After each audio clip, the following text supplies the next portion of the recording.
بسم اللہ الرحمن الرحیم۔ اعلان نبوت سے پہلے کے کارنامے۔ جنگ فجار۔ اسلام سے پہلے عربوں میں لڑائیوں کا ایک طویل سلسلہ جاری تھا۔ انہی لڑائیوں میں سے ایک مشہور لڑائی جنگ فجار کے نام سے مشہور ہے۔ عرب کے لوگ ذی القعدہ، ذی الحجہ، محرم اور رجب ان 4 مہینوں کا بے حد احترام کرتے تھے اور ان مہینوں میں لڑائی کرنے کو گناہ جانتے تھے، یہاں تک کہ عام طور پر ان مہینوں میں لوگ تلواروں کو نیام میں رکھ دیتے اور نیزوں کی برچیاں اتار لیتے تھے، مگر اس کے باوجود کبھی کبھی کچھ ایسے ہنگامی حالات درپیش ہو گئے کہ مجبوراً ان مہینوں میں بھی لڑائیاں کرنی پڑیں، تو ان لڑائیوں کو اہل عرب حروف الفجور، گناہ کی لڑائیاں کہتے تھے۔ سب سے آخری جنگ فجار جو قریش اور کیس کے قبیلوں کے درمیان ہوئی، اس وقت حضور صلی اللہ علیہ وسلم کی عمر شریف 20 برس کی تھی۔ چونکہ قریش اس جنگ میں حق پر تھے، اس لیے ابو طالب وغیرہ اپنے چاچاؤں کے ساتھ آپ نے بھی اس جنگ میں شرکت فرمائی، مگر کسی پر ہتھیار نہیں اٹھایا، صرف اتنا ہی کیا کہ اپنے چچاؤں کو تیر اٹھا کر دیتے رہے۔ اس لڑائی میں پہلے کیس، پھر قریش غالب آئے اور آخرکار صلح پر لڑائی خاتمہ ہو گیا۔ حلف الفضول۔ روز روز کی لڑائیوں سے عرب کے سینکڑوں گھرانے برباد ہو گئے تھے۔ ہر طرف بد امنی اور آئے دن کی لوٹ مار سے ملک کا امن و امان غارت ہو چکا تھا۔ کوئی شخص اپنی جان و مال کو محفوظ نہیں سمجھتا تھا، نہ دن کو چین نہ رات کو آرام۔ اس وحشتناک صورتحال سے تنگ آ کر کچھ صلح پسند لوگوں نے جنگ فجار کے خاتمے کے بعد ایک اصلاحی تحریک چلائی۔ چنانچہ بنو ہاشم، بنو زہرہ، بنو اسد وغیرہ قبائل قریش کے بڑے بڑے سرداران عبداللہ بن جدعان کے مکان پر جمع ہوئے اور حضور صلی اللہ علیہ وسلم کے چچا زبیر بن عبد المطلب نے یہ تجویز پیش کی کہ موجودہ حالات کو سدھارنے کے لیے کوئی معاہدہ کر لینا چاہیے۔ چنانچہ خاندان قریش کے سرداروں نے بقائے باہم کے اصول پر جیو اور جینے دو کے قسم کے معاہدہ کیا اور حلف اٹھا کر کہا کہ ہم لوگ ملک سے بد امنی دور کریں گے، مسافروں کی حفاظت کریں گے، غریبوں کی امداد کرتے رہیں گے، مظلوم کی حمایت کریں گے، کسی ظالم یا غاصب کو مکے میں نہیں رہنے دیں گے۔ اس معاہدے میں حضور اقدس صلی اللہ علیہ وسلم بھی شریک ہوئے اور آپ کو یہ معاہدہ اس قدر عزیز تھا کہ اعلان نبوت کے بعد آپ صلی اللہ علیہ وسلم فرمایا کرتے تھے کہ اس معاہدے سے مجھے اتنی خوشی ہوئی کہ اگر اس معاہدے کے بدلے میں مجھے کوئی سرخ رنگ کے اونٹ بھی دے دیتا تو مجھے اتنی خوشی نہیں ہوتی، اور آج اسلام میں بھی اگر کوئی مظلوم یا حلف الفضول کہہ کر مجھے مدد کے لیے پکارے تو میں اس کی مدد کے لیے تیار ہوں۔ اس تاریخی معاہدے کو حلف الفضول اس لیے کہتے ہیں کہ قریش کے اس معاہدے سے بہت پہلے مکہ میں قبیلہ جرہم کے سرداروں کے درمیان بھی بالکل ایسا ہی ایک معاہدہ ہوا تھا، اور چونکہ قبیلہ جرہم کے وہ لوگ جو اس معاہدے کے محرک تھے، ان سب لوگوں کا نام فضل یعنی فضل بن حارث اور فضل بن ودع، فضل بن فضالہ، اس لیے معاہدے کا نام حلف الفضول رکھ دیا گیا، یعنی ان چند آدمیوں کا معاہدہ جن کا نام فضل تھا۔ ملک شام کا دوسرا سفر۔ جب آپ صلی اللہ علیہ وسلم کی عمر شریف تقریباً 25 سال کی ہوئی تو آپ کی امانت و صداقت کا چرچا دور دور تک پہنچ چکا تھا۔ حضرت خدیجہ مکہ کی ایک بہت ہی مالدار عورت تھی، ان کے شوہر کا انتقال ہو چکا تھا، ان کی ضرورت تھی کہ کوئی امانت دار آدمی مل جائے تو اس کے ساتھ اپنی تجارت کا مال و سامان ملک شام بھیجیں۔ چنانچہ ان کی نظر انتخاب نے اس کام کے لیے حضور صلی اللہ علیہ وسلم کو منتخب کیا اور کہلا بھیجا کہ آپ صلی اللہ علیہ وسلم میرا مال تجارت لے کر ملک شام جائیں، جو معاوضہ میں دوسروں کو دیتی ہوں آپ صلی اللہ علیہ وسلم کی امانت اور دیانتداری کی بنا پر آپ کو اس کا دوگنا دوں گی۔ حضور صلی اللہ علیہ وسلم نے ان کی درخواست منظور فرما لی اور تجارت کا مال و سامان لے کر ملک شام کو روانہ ہو گئے۔ اس سفر میں حضرت خدیجہ نے اپنے ایک متعمد غلام میسرہ کو بھی آپ صلی اللہ علیہ وسلم کے ساتھ روانہ کر دیا تاکہ وہ آپ کی خدمت کرتا رہے۔ جب آپ صلی اللہ علیہ وسلم ملک شام کے مشہور شہر بصرہ کے بازار میں پہنچے تو وہاں نستورہ راہب کی خانقاہ کے قریب میں ٹھہرے۔ نستورہ میسرہ کو بہت پہلے سے جانتا پہچانتا تھا۔ حضور صلی اللہ علیہ وسلم کی صورت دیکھتے ہی نستورہ میسرہ کے پاس آیا اور دریافت کیا کہ اے میسرہ یہ کون شخص ہے جو اس درخت کے نیچے اتر پڑے ہیں؟ میسرہ نے جواب دیا کہ یہ مکہ کے رہنے والے ہیں اور خاندان بنو ہاشم کے چشم و چراغ ہیں، ان کا نام نامی محمد اور لقب آمین ہے۔ نستورہ نے کہا کہ سوائے نبی کے اس درخت کے نیچے آج تک کوئی نہیں اترا، اس لیے مجھے یقین کامل ہے کہ نبی آخر الزمان یہی ہیں، کیونکہ نبی آخری زمان کی تمام نشانیاں جو میں نے توریت و انجیل میں پڑھی ہیں وہ سب میں ان میں دیکھ رہا ہوں۔ کاش میں اس وقت زندہ رہتا جب یہ اپنی نبوت کا اعلان کریں گے تو میں ان کی بھرپور مدد کرتا اور پوری جانثاری کے ساتھ ان کی خدمت گزاری میں اپنی تمام عمر گزار دیتا۔ میسرہ میں تم کو نصیحت اور وصیت کرتا ہوں کہ خبردار، ایک لمحہ کے لیے بھی تم ان سے جدا نہ ہونا اور انتہائی خلوص و عقیدت کے ساتھ ان کی خدمت کرتے رہنا، کیونکہ اللہ تعالیٰ نے ان کو خاتم النبیین ہونے کا شرف عطا فرمایا ہے۔ حضور اقدس صلی اللہ علیہ وسلم بصرہ کے بازار میں بہت جلد تجارت کا مال فروخت کر کے مکہ مکرمہ واپس آ گئے۔ واپسی میں جب آپ کا قافلہ شہر مکہ میں داخل ہونے لگا تو حضرت بی بی ختیجہ ایک بالا خانے پر بیٹھی ہوئی قافلے کی آمد کا منتظر تھی۔ جب ان کی نظر حضور صلی اللہ علیہ وسلم پر پڑی تو انہیں ایسا نظر آیا کہ دو فرشتے آپ صلی اللہ علیہ وسلم کے سر پر دھوپ سے سائے کیے ہوئے ہیں۔ حضرت ختیجہ کے قلب پر اس نورانی منظر کا ایک خاص اثر ہوا اور وہ فرط عقیدت سے انتہائی والہانہ محبت کے ساتھ یہ حسین جلوہ دیکھتی رہیں۔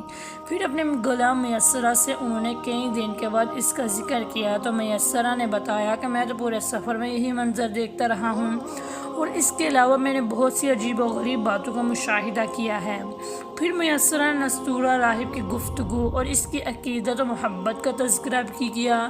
یہ سن کر حضرت بی بی ختیجہ کو آپ سے بے پناہ قلبی تعلق اور بے حد عقیدت و محبت ہو گئی اور یہاں تک کہ ان کا دل جھک گیا کہ انہوں نے آپ صلی اللہ علیہ وسلم سے نکاح کی رغبت ہو گئی۔ نکاح حضرت بی بی ختیجہ مال و دولت کے ساتھ انتہائی شریف اور عفت مآب خاتون تھیں۔ اہل مکہ ان کی پاک و دامنی اور پارسائی کی وجہ سے ان کو طاہرہ یعنی پاک باز کہا کرتے تھے۔ ان کی عمر 40 سال کی ہو چکی تھی۔ پہلے ان کا نکاح ابو حالہ بن زرعہ تمیمی سے ہوا تھا اور ان سے دو لڑکے ہند بن ابو حالہ اور حالہ بن ابو حالہ پیدا ہو چکے تھے۔ پھر ابو حالہ کے انتقال کے بعد حضرت ختیجہ نے دوسرا نکاح عتیق بن عامر مخزومی سے کیا۔ ان سے بھی دو اولاد ہوئی، ایک لڑکا عبداللہ بن عتیق اور ایک لڑکی ہند بن عتیق۔ حضرت ختیجہ کے دوسرے شوہر عتیق کا بھی انتقال ہو چکا تھا۔ بڑے بڑے سرداران قریش ان کے ساتھ عقد نکاح کے خواہش مند تھے، لیکن ان سب کو ٹھکرا کر مگر حضور صلی اللہ علیہ وسلم کے پیغمبرانہ اخلاق و عادات کو دیکھ کر اور آپ صلی اللہ علیہ وسلم کے حیرت انگیز حالات کو سن کر یہاں تک کہ ان کا دل آپ کی طرف مائل ہو گیا کہ خود بخود ان کے قلب میں آپ سے نکاح کی رغبت پیدا ہو گئی۔ کہاں تو بڑے بلدے مالداروں شہر مکہ کے سرداروں کے پیغاموں کو رد کر چکی تھی اور یہ طے کر چکی تھی کہ اب 40 برس کی عمر میں تیسرا نکاح نہیں کروں گی، اور کہاں خود حضور صلی اللہ علیہ وسلم کی پھوپھی حضرت صفیہ رضی اللہ تعالی عنہا کو بلایا جو ان کے بھائی عوام بن خولید کی بیوی تھی۔ ان سے حضور صلی اللہ علیہ وسلم کے کچھ ذاتی حالات کے بارے میں مزید معلومات حاصل کی۔ پھر نفیسہ بنت امیہ کے ذریعے خود ہی حضور صلی اللہ علیہ وسلم کے پاس نکاح کا پیغام بھیجا۔ مشہور امام سیرت محمد بن اسحاق نے لکھا ہے کہ اس رشتے کو پسند کرنے کی وجہ حضرت ختیجہ نے خود حضور صلی اللہ علیہ وسلم سے بیان کی۔ وہ خود ان کے الفاظ میں یہ ہے، یعنی میں نے آپ صلی اللہ علیہ وسلم کے اچھے اخلاق اور آپ صلی اللہ علیہ وسلم کی سچائی کی وجہ سے آپ کو پسند کیا۔ حضور صلی اللہ علیہ وسلم نے اس رشتے کو اپنے چچا ابو طالب اور خاندان کے دوسرے بڑے بوڑھوں کے سامنے پیش فرمایا۔ بھلا حضرت ختیجہ جیسی پاک دامن، شریف، عقل مند اور مالدار عورت سے شادی کرنے کو کون نہ کہتا۔ سارے خاندان والوں نے نہایت خوشی کے ساتھ اس رشتے کو منظور کر لیا اور نکاح کی تاریخ مقرر ہوئی اور حضور صلی اللہ علیہ وسلم حضرت حمزہ اور ابو طالب وغیرہ اپنے چچاؤں اور خاندان کے دوسرے افراد اور شرفائے بنی ہاشم اور سرداران مظہر کو اپنی بارات میں لے کر حضرت بی بی حتیجہ کے مکان پر تشریف لے گئے اور نکاح ہوا۔ اس نکاح کے وقت ابو طالب نے نہایت فصیح و بلاغ خطبہ پڑھا۔ اس خطبے سے بہت اچھی طرح اس بات کا اندازہ ہو جاتا ہے کہ اعلان نبوت سے پہلے آپ کے خاندانی بڑے بوڑھوں کا آپ صلی اللہ علیہ وسلم کے متعلق کیسا خیال تھا اور آپ کے اخلاق و عادات نے ان لوگوں پر کیسا اثر ڈالا تھا۔ ابو طالب کے اس خطبے کا ترجمہ یہ ہے: تمام تعریفیں اس خدا کے لیے ہیں جس نے ہم لوگوں کو حضرت ابراہیم علیہ السلام کی نسل اور حضرت اسماعیل علیہ السلام کی اولاد میں بنایا اور ہم کو معد اور مظہر کے خاندان میں پیدا فرمایا اور اپنے گھر کعبہ کا نگہبان اور اپنے حرم کو منتظم بنایا اور ہم کو علم و حکمت والا گھر اور امن والا حرم عطا فرمایا اور ہم کو لوگوں پر حاکم بنایا۔ یہ میرے بھائی کا فرزند محمد بن عبداللہ ہے۔ یہ ایک ایسا جوان ہے کہ قریش کے جس شخص کا بھی اس کے ساتھ موازنہ کیا جائے یہ اس سے ہر شان میں بڑا ہوا ہی رہے گا۔ ہاں، مال اس کے پاس کم ہے لیکن مال تو ایک ڈلتی ہوئی چھاؤں اور ادل بدل ہونے والی چیز ہے۔ اما بعد، میرا بھتیجا محمد صلی اللہ علیہ وسلم وہ شخص ہے جس کے ساتھ میری قرابت اور قربت و محبت کو تم لوگ اچھی طرح جانتے ہو۔ وہ خدیجہ بنت خویلد سے نکاح کرتا ہے اور میرے مال میں سے 20 اونٹ مہر مقرر کرتا ہے اور اس کا مستقبل بہت ہی تابناک، عظیم الشان اور جلیل القدر ہے۔ جب ابو طالب کو اپنا یہ ولولہ انگیز خطبہ ختم کر چکے تو حضرت حبیبی حتیجہ کے چچا زاد بھائی ورقہ بن نوفل نے بھی کھڑے ہو کر ایک شاندار اس کا مضمون یہ ہے: خدا ہی کے لیے حمد ہے جس نے ہم کو ایسا ہی بنایا جیسا کہ اے ابو طالب آپ نے ذکر کیا اور ہمیں وہ تمام فضیلتیں عطا فرمائی ہیں جن کو آپ نے شمار کیا۔ بلا شبہ ہم لوگ عرب کے پیشوا اور سردار ہیں اور آپ لوگ بھی تمام فضائل کے اہل ہیں۔ کوئی قبیلہ آپ لوگوں کے فضائل کا انکار نہیں کر سکتا اور کوئی شخص آپ لوگوں کے فخر و شرف کو رد نہیں کر سکتا، اور بے شک ہم لوگوں نے نہایت ہی رغبت کے ساتھ آپ لوگوں کے ساتھ ملنے اور رشتے میں شامل ہونے کو پسند کیا۔ لہٰذا اے قریش، تم گواہ رہو کہ حتیجہ بنت خویلد کو میں نے محمد بن عبداللہ کی زوجیت میں دیا 400 مسکال مہر کے بدلے۔ غرض حضرت بی بی حتیجہ کے ساتھ حضور صلی اللہ علیہ وسلم کا نکاح ہو گیا اور حضور محبوب خدا صلی اللہ علیہ وسلم کا خانہ معیشت ازواجدہ زندگی کے ساتھ آباد ہو گیا۔ حضرت بی بی حتیجہ تقریباً 25 برس تک حضور صلی اللہ علیہ وسلم کی خدمت میں رہیں اور ان کی زندگی میں حضور صلی اللہ علیہ وسلم نے کوئی دوسرا نکاح نہیں فرمایا، اور حضور صلی اللہ علیہ وسلم کے ایک فرزند حضرت ابراہیم رضی اللہ تعالیٰ عنہ کے سواب آپ کی تمام اولاد حضرت خدیجہ ہی کے بطن سے پیدا ہوئیں، جن کا تفصیلی بیان آگے آئے گا۔ حضرت خدیجہ نے اپنی ساری دولت حضور صلی اللہ علیہ وسلم کے قدموں پر قربان کر دیں اور اپنی تمام عمر حضور صلی اللہ علیہ وسلم کی غم گساری اور خدمت میں نثار کر دی، جن کی تفصیل آئندہ صفحات میں تحریر کی جائے گی۔ کعبہ کی تعمیر۔ آپ صلی اللہ علیہ وسلم کی راست بازی اور امانت و دیانت کی بدولت خداوند عالم نے آپ صلی اللہ علیہ وسلم کو اس قدر مقبول و خلائق بنا دیا اور عقل سلیم اور بے مثال دانائی کا ایسا عظیم جوہر عطا فرما دیا کہ کم عمری میں آپ صلی اللہ علیہ وسلم نے عرب کے بڑے بڑے سرداروں کے جھگڑوں کا ایسا لاجواب فیصلہ فرما دیا کہ بڑے بڑے دانشوروں اور سرداروں نے اس فیصلے کی عظمت کے آگے سر جھکا دیا اور سب نے بلا اتفاق آپ صلی اللہ علیہ وسلم کو اپنا حکم اور سردار اعظم تسلیم کر لیا۔ چنانچہ اس قسم کا ایک واقعہ تعمیر کعبہ کے وقت پیش آیا، جس کی تفصیل یہ ہے کہ جب آپ صلی اللہ علیہ وسلم کی عمر 35 برس کی ہوئی تو زوردار بارش سے حرم کعبہ میں ایسا عظیم سیلاب آ گیا کہ کعبہ کی عمارت بالکل ہی منہدم ہو گئی۔ حضرت ابراہیم و حضرت اسماعیل کا بنایا ہوا کعبہ بہت پرانا ہو چکا تھا۔ عمالقہ قبیلہ جرہم اور غسا وغیرہ اپنے اپنے وقتوں میں اس کعبے کی تعمیر و مرمت کرتے رہے تھے، مگر چونکہ عمارت نشیب میں تھی اس لیے پہاڑوں سے برساتی پانی کے بہاؤ کا زوردار دھاراؤ وادی مکہ میں ہو کر گزرتا تھا اور اکثر حرم کعبہ میں سیلاب آ جاتا تھا۔ کعبہ کی حفاظت کے لیے بالائی حصے میں قریش نے کئی بند بھی بنائے تھے، مگر وہ بند بار بار ٹوٹ جاتے تھے۔ اس لیے قریش نے یہ طے کیا کہ عمارت کو ڈھا کر پھر سے کعبہ کی ایک مضبوط عمارت بنائی جائے جس کا دروازہ بلند ہو اور چھت بھی ہو۔ چنانچہ قریش نے مل جل کر تعمیر کا کام شروع کر دیا۔ اس تعمیر میں حضور صلی اللہ علیہ وسلم بھی شریک ہوئے اور سرداران قریش کے دوش بدوش پتھر اٹھا اٹھا کر لاتے رہے۔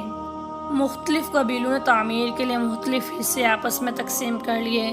جب عمارت حجر اسود تک پہنچ گئی تو قبائل میں سخت جھگڑا کھڑا ہو گیا۔ ہر قبیلہ یہی چاہتا تھا کہ ہم ہی حجر اسود کو اٹھا کر دیوار میں نصب کریں تاکہ ہمارے قبیلے کے لیے فخر و اعزاز کا باعث بن جائیں۔ اس کشمکش میں 4 دن گزر گئے، یہاں تک کہ نوبت پہنچ گئی کہ تلواریں نکل آئیں۔ بنو عبدالدار اور بنو عدی کے قبیلوں نے اس پر جان کی بازیاں لگا دی اور زمانے جاہلیت کے دستور کے مطابق اپنی قسموں کو مضبوط کرنے کے لیے ایک پیالے میں خون بھر کر اپنی انگلیاں اس میں ڈوب کر چاٹ لیں۔ 5ویں دن حرم کعبہ میں تمام قبائل عرب جمع ہوئے اور اس جھگڑے کو طے کرنے کے لیے ایک بڑے بوڑھے شخص نے تجویز پیش کی کہ کل جو شخص صبح سویرے سب سے پہلے حرم کعبہ میں داخل ہوا اس کو پنچ مان لیا جائے، وہ جو فیصلہ کر دے سب اس کو تسلیم کر لیں۔ چنانچہ سب نے یہ بات مان لی۔ خدا کی شان کے صبح کو جو شخص حرم کعبہ میں داخل ہوا وہ حضور رحمت عالم صلی اللہ علیہ وآلہ وسلم ہی تھے۔ آپ کو دیکھتے ہی سب پکار اٹھے، واللہ آمین ہے، لہٰذا ہم سب ان کے فیصلے پر راضی ہیں۔ آپ صلی اللہ علیہ وسلم نے اس جھگڑے کو اس طرح تصفیہ فرمایا کہ پہلے آپ نے یہ حکم دیا کہ جس قبیلے کے لوگ حجر اسود کو اس مقام پر رکھنے کے مدعی ہیں ان کا ایک ایک سردار چن لیا جائے۔ چنانچہ ہر قبیلے والوں نے اپنا اپنا سردار چن لیا۔ پھر حضور صلی اللہ علیہ وسلم نے اپنی چادر مبارک کو بچھا کر حجر اسود کو اس پر رکھا اور سرداروں کو حکم دیا کہ سب لوگ اس چادر کو تھام کر مقدس پتھر کا اٹھائیں۔ چنانچہ سب سرداروں نے چادر کا اٹھایا اور جب حجر اسود اپنے مقام تک پہنچ گیا تو حضور صلی اللہ علیہ وسلم نے اپنے متبرک ہاتھوں سے اس مقدس پتھر کو اٹھا کر اس کی جگہ پر رکھ دیا۔ اس طرح ایک ایسی خون ریز لڑائی ٹل گئی جس کے نتیجے میں نامعلوم کتنا خون خرابہ ہوتا۔ خانہ کعبہ کی عمارت بن گئی لیکن تعمیر کے لیے جو سامان جمع کیا گیا تھا وہ کم پڑ گیا، اس لیے ایک طرف کا کچھ حصہ باہر چھوڑ کر نئی بنیاد قائم کر کے چھوٹا سا کعبہ بنا لیا گیا۔ کعبہ معظمہ کا یہی حصہ جس کو قریش نے عمارت سے باہر چھوڑ دیا حتیم کہلاتا ہے، جس میں کعبہ معظمہ کی چھت کا پردہ لاگر رہتا ہے۔ کعبہ کتنی بار تعمیر کیا گیا؟ حضرت علامہ جلال الدین سیوطی نے متاریخ مکہ میں تحریر فرمایا ہے کہ خانہ کعبہ 10 مرتبہ تعمیر کیا گیا۔ نمبر 1، سب سے پہلے فرشتوں نے ٹھیک بیت المعمور کے سامنے زمین پر خانہ کعبہ کو بنایا، پھر حضرت آدم علیہ السلام نے اس کی تعمیر فرمائی، اس کے بعد حضرت آدم علیہ السلام کے فرزندوں نے اس عمارت کو بنایا، اس کے بعد حضرت ابراہیم خلیل اللہ اور ان کے فرزند ارجمند حضرت اسماعیل علیہ السلام نے اس مقدس گھر کو تعمیر کیا جس کا تذکرہ قرآن مجید میں موجود ہے۔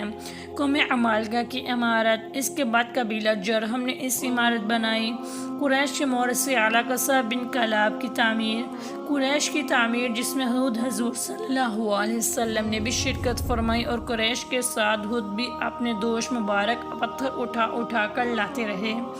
حضرت عبداللہ بن زبیر نے اپنے دور خلافت میں حضور صلی اللہ علیہ وسلم کے تجویز کردہ نقشے کے مطابق تعمیر کیا، یعنی حتیم کی زمین کو کعبہ میں داخل کر دیا اور دروازہ سطح زمین کے برابر نیچا رکھا اور ایک دروازہ مشرق کی جانب اور ایک دروازہ مغرب کی سمت بنا دیا۔ عبد المالک بن مروان اموا کے ظالم گورنر حجاج بن یوسف ثقفی نے حضرت عبداللہ بن زبیر کو شہید کر دیا اور ان کے بنائے ہوئے کعبہ کو ڈھا دیا اور پھر زمانے جاہلیت کے نقشے کے مطابق کعبہ بنا دیا جو آج تک موجود ہے۔ لیکن حضرت علامہ حلبی رحمۃ اللہ علیہ نے اپنی سیرت میں لکھا ہے کہ نئے سرے سے کعبہ کی تعمیر جدید صرف 3 ہی مرتبہ ہوئی۔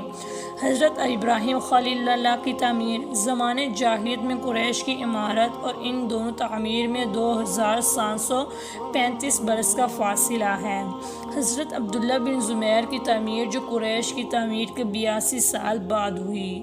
حضرات ملائکہ اور حضرت آدم علیہ السلام اور ان کا فرزندوں کی تعمیرات کے بارے میں حضرت علامہ حلبی نے فرمایا کہ یہ صحیح روایتوں سے ثابت ہی نہیں ہیں۔ باقی تعمیروں کے بارے میں انہوں نے لکھا کہ یہ عمارت میں معمولی ترمیم یا ٹوٹ پھوٹ کی مرمت تھی، تعمیر جدید نہیں تھی۔ واللہ تعالی عالم۔ محسوس احباب۔ اعلان نبوت سے قبل جو لوگ حضور صلی اللہ علیہ وسلم کے محسوس احباب اور رفقا تھے وہ سب نہایت ہی بلند اخلاق، عالی مرتبہ، ہوش مند اور باوقار لوگ تھے۔ ان میں سب سے زیادہ مقرب حضرت ابوبکر صدیق تھے جو برسوں آپ صلی اللہ علیہ وسلم کے ساتھ وطن اور سفر میں رہے، اور تجارت نیز دوسرے کاروباری معاملات میں ہمیشہ آپ صلی اللہ علیہ وسلم کے شریک کا زوردار رہے۔ اسی طرح حضرت حتیجہ کے چچا زاد بھائی حضرت حکیم بن حزام جو قریش کے نہایت ہی معزز رئیس تھے، اور جن کا ایک خصوصی شرف یہ ہے کہ ان کی ولادت خانہ کعبہ کے اندر ہوئی تھی، یہ بھی حضور صلی اللہ علیہ وسلم کے مخصوص احباب میں خصوصی امتیاز رکھتے تھے۔ حضرت زماد بن ثعلبہ جو زمانے جاہلیت میں طبابت اور جراحی کا پیشہ کرتے تھے، یہ بھی احباب خاص میں سے تھے۔ حضور صلی اللہ علیہ وآلہ وسلم کے اعلان نبوت کے بعد یہ اپنے گاؤں سے مکہ آئے تو کفار قریش کی زبانی یہ پروپیگنڈا سنا کہ محمد صلی اللہ علیہ وسلم مجنون ہو گئے ہیں۔ پھر یہ دیکھا کہ حضور صلی اللہ علیہ وسلم راستے میں تشریف لے جا رہے ہیں، اور آپ صلی اللہ علیہ وسلم کے پیچھے لڑکوں کا ایک گول ہے جو شور مچا رہا ہے۔ یہ دیکھ کر حضرت زماد بن ثعلبہ کو خوش شبہ ہوا، اور پرانی دوستی کی بنا پر ان کو انتہائی رنج و قلق ہوا۔ چنانچہ یہ حضور صلی اللہ علیہ وسلم کے پاس آئے اور کہنے لگے کہ اے محمد، میں طبیب ہوں اور جنون کا علاج کر سکتا ہوں۔ یہ سن کر حضور صلی اللہ علیہ وسلم نے خدا کی حمد و ثنا کے بعد چند جملے ارشاد فرمائے جن کا حضرت زماد بن ثعلبہ کے قلب پر اتنا گہرا اثر پڑا کہ وہ فوراً ہی مشرف با اسلام ہو گئے۔ حضرت قیس میں سائے مخزومی تجارت کے کاروبار میں آپ صلی اللہ علیہ وسلم کے شریک کار رہ کرتے، اور آپ صلی اللہ علیہ وسلم کے گہرے دوستوں میں سے تھے۔ کہا کرتے تھے کہ حضور صلی اللہ علیہ وسلم کا معاملہ اپنے تجارتی شرکاء کے ساتھ ہمیشہ نہایت ہی صاف ستھرا رہتا ہے اور کبھی کوئی جھگڑا پیش نہیں آتا۔ موحدین عرب سے تعلقات۔ عرب میں اگرچہ ہر طرف شرک پھیل گیا تھا اور گھر گھر میں بت پرستی کا چرچا تھا، مگر اس ماحول میں بھی کچھ ایسے لوگ تھے جو توحید کے پرستار اور شرک و بت پرستی سے بیزار تھے۔ انہی خوش نصیبوں میں زید بن عمرو بن نفیل ہیں۔ یہ علیل اعلان شرک و بت پرستی سے انکار اور جاہلیت کی مشرکانہ رسموں سے نفرت کا اظہار کرتے تھے۔ یہ حضرت عمر رضی اللہ تعالیٰ عنہ کے چچا زاد بھائی ہیں۔ شرک و بت پرستی کے خلاف و اعلان مذمت کی بنا پر ان کا چچا خطاب بن نفیل ان کو بہت زیادہ تکلیفیں دیا کرتا تھا، یہاں تک کہ ان کو مکہ سے شہر بدر کر دیا تھا اور ان کو مکہ میں داخل نہیں ہونے دیتا تھا، مگر یہ ہزاروں ایذاؤں کے باوجود عقیدہ توحید پر پہاڑ کی طرح ڈٹے ہوئے تھے۔ چنانچہ آپ کے 2 شعر بہت مشہور ہیں جن کو یہ مشرکین کے میلوں اور مجموعوں میں بلند آواز سنایا کرتے تھے، یعنی کیا میں ایک رب کی اطاعت کروں یا 1000 رب کی، جبکہ لوگوں کے دینی معاملات تقسیم ہو چکے ہیں۔ میں نے تو لات و عزا کو چھوڑ دیا ہے اور ہر بصیرت والا ایسا ہی کرے گا۔ یہ مشرکین کے دین سے متنفر ہو کر دین برحق کی تلاش میں ملک شام چلے گئے تھے۔ وہاں ایک یہودی عالم سے ملے، پھر ایک نصرانی پادری سے ملاقات کی، اور جب آپ نے یہودی اور نصرانی دین کو قبول نہیں کیا تو ان دونوں نے دین حنیف کی طرف آپ کی رہنمائی کی جو حضرت ابراہیم خلیل اللہ کا دین تھا، اور ان دونوں نے بھی یہ بتایا کہ حضرت ابراہیم نہ یہودی تھے نہ نصرانی، اور وہ ایک خدا واحد کے سوا کسی کی عبادت نہیں کرتے تھے۔ یہ سن کر زید بن عمرو بن نفیل ملک شام سے مکہ واپس آ گئے اور ہاتھ اٹھا کر مکہ میں بآواز بلند یہ کہا کرتے تھے کہ اے لوگو، گواہ رہو کہ میں حضرت ابراہیم کے دین پر ہوں۔ اعلان نبوت سے پہلے حضور صلی اللہ علیہ وسلم کے ساتھ زید بن عمرو بن نفیل کا بڑا ہی خاص تعلق تھا اور کبھی کبھی ملاقاتیں بھی ہوتی رہتی تھیں۔ چنانچہ حضرت عبداللہ بن عمر رضی اللہ تعالیٰ عنہ راوی ہیں کہ ایک مرتبہ وحی نازل ہونے سے پہلے حضور صلی اللہ علیہ وسلم کی مقام بلدہ کی ترائی میں زید بن عمرو بن نفیل سے ملاقات ہوئی تو انہوں نے حضور صلی اللہ علیہ وسلم کے سامنے دسترخوان پر کھانا پیش کیا۔ جب حضور صلی اللہ علیہ وسلم نے کھانے سے انکار کر دیا تو زید بن عمرو بن نفیل کہنے لگے کہ میں بتوں کے نام پر ذبح کیے ہوئے جانوروں کا گوشت نہیں کھاتا، میں صرف وہی ذبیحہ کھاتا ہوں جو اللہ تعالیٰ کے نام پر ذبح کیا گیا ہو۔ پھر قریش کے ذبیحوں کی برائی کرنے لگے اور قریش کو مخاطب کر کے کہنے لگے کہ بکری کو اللہ تعالیٰ نے پیدا فرمایا اور اللہ تعالیٰ نے اس کے لیے آسمان سے پانی برسایا اور زمین سے گھاس اگائی، پھر اے قریش تم بکری کو اللہ کے غیر ناممکن پر ذبح کیوں کرتے ہو؟ حضرت اسماء بنت ابو بکر کہتی ہیں کہ میں نے زید بن عمرو بن نفیل کو دیکھا کہ وہ خانہ کعبہ سے ٹیک لگائے ہوئے کہتے تھے کہ اے جماعت قریش، خدا کی قسم میرے سوا تم میں سے کوئی بھی حضرت ابراہیم کے دین پر نہیں ہے۔ کاروباری مشاغل۔ حضور صلی اللہ علیہ وسلم کا اصل خاندانی پیشہ تجارت تھا اور چونکہ آپ صلی اللہ علیہ وسلم بچپن ہی میں ابو طالب کے ساتھ کئی بار تجارتی سفر فرما چکے تھے، جس سے آپ صلی اللہ علیہ وسلم کو تجارتی لین دین کا کافی تجربہ بھی حاصل ہو چکا تھا۔ اس لیے ذریعہ معاش کے لیے آپ صلی اللہ علیہ وسلم نے تجارت کا پیشہ اختیار فرمایا اور تجارت کی غرض سے شام، بصرہ اور یمن کا سفر فرمایا اور ایسی راست بازی اور امانت و دیانت کے ساتھ آپ صلی اللہ علیہ وسلم نے تجارتی کاروبار کیا کہ آپ کے شرکا کار اور تمام اہل بازار آپ صلی اللہ علیہ وسلم کو آمین کے لقب سے پکارنے لگے۔ ایک کامیاب تاجر کے لیے امانت اور سچائی، وعدہ کی پابندی، خوش اخلاقی تجارت کی جان ہے۔ ان خصوصیات میں مکہ کے تاجر امین صلی اللہ علیہ وسلم نے جو تاریخی شاہکار پیش کیے، اس کی مثال خود تاریخ عالم میں نادار روزگار ہے۔ حضرت عبداللہ بن ابی الحمصہ صحابی کا بیان ہے کہ نزول وحی اور اعلان نبوت سے پہلے میں نے آپ صلی اللہ علیہ وسلم سے کچھ خرید و فروخت کا معاملہ کیا، کچھ رقم میں نے ادا کر دی اور کچھ باقی رہ گئی تھی۔ میں نے وعدہ کیا کہ میں ابھی آ کر رقم واپس کر دوں گا۔ اتفاق سے 3 دن تک مجھے اپنا وعدہ یاد نہیں آیا۔ تیسرے دن جب میں اس جگہ پہنچا جہاں میں نے آنے کا وعدہ کیا تھا تو حضور صلی اللہ علیہ وسلم کو اسی جگہ منتظر پایا، مگر میری اس وعدہ خلافی سے حضور صلی اللہ علیہ وسلم کے ماتھے پر راکھ برابر بھی بل نہیں آیا، بس صرف اتنا ہی فرمایا کہ تم کہاں تھے، میں اس مقام پر 3 دن سے تمہارا انتظار کر رہا ہوں۔ اسی طرح ایک صحابی حضرت صاحب رضی اللہ تعالیٰ عنہ جب مسلمان ہو کر بارگاہ رسالت میں حاضر ہوئے تو لوگ ان کی تعریف کرنے لگے تو رسول صلی اللہ علیہ وسلم نے فرمایا کہ میں انہیں تمہاری نسبت زیادہ جانتا ہوں۔ حضرت صاحب کہتے ہیں میں عرض گزار ہوا میرے ماں باپ آپ صلی اللہ علیہ وسلم پر فدا ہوں، آپ نے سچ فرمایا۔ اعلان نبوت سے پہلے آپ صلی اللہ علیہ وسلم میرے شریک تجارت تھے اور کیا ہی اچھے شریک تھے، آپ نے کبھی لڑائی جھگڑا نہیں کیا تھا۔ غیر معمولی کردار۔ حضور صلی اللہ علیہ وسلم کا زمانہ تفویلیت ختم ہوا اور جوانی کا زمانہ آیا تو بچپن کی طرح آپ صلی اللہ علیہ وسلم کی جوانی بھی عام لوگوں سے نرالی تھی۔ آپ صلی اللہ علیہ وسلم کا شباب مجسم حیا اور چال چلن عصمت و وقار کا کامل نمونہ تھا۔ اعلان نبوت سے قبل حضور صلی اللہ علیہ وسلم کی تمام زندگی بہترین اخلاق و عادات کا خزانہ تھی۔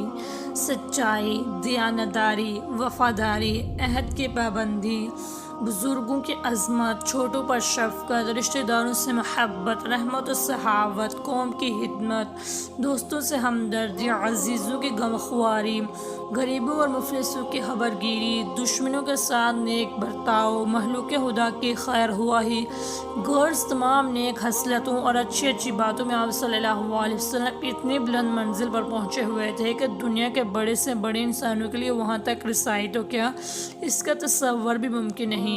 کم بولنا، فضول باتوں سے نفرت کرنا، خندہ پیشانی اور خوش روئی کے ساتھ دوستوں اور دشمنوں سے ملنا، ہر معاملے میں سادگی اور صفائی کے ساتھ بات کرنا حضور صلی اللہ علیہ وسلم کا شیوا تھا۔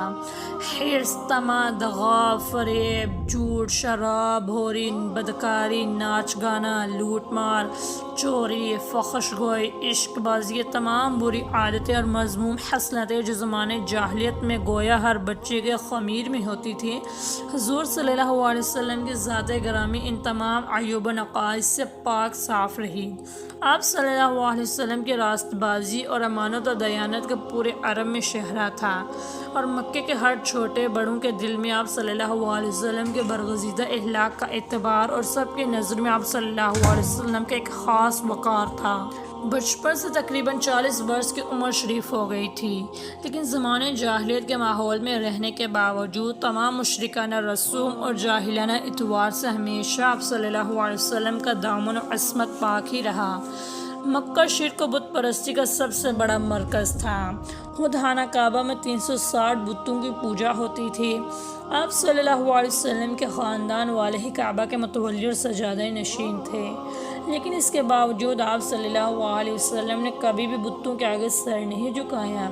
غرض نزول وحی اور اعلان نبوت سے پہلے بھی آپ صلی اللہ علیہ وسلم کی مقدس زندگی اخلاق حسنہ اور محاسن افعال کا مجسمہ اور تمام عیوب و نفائس سے پاک و صاف رہی۔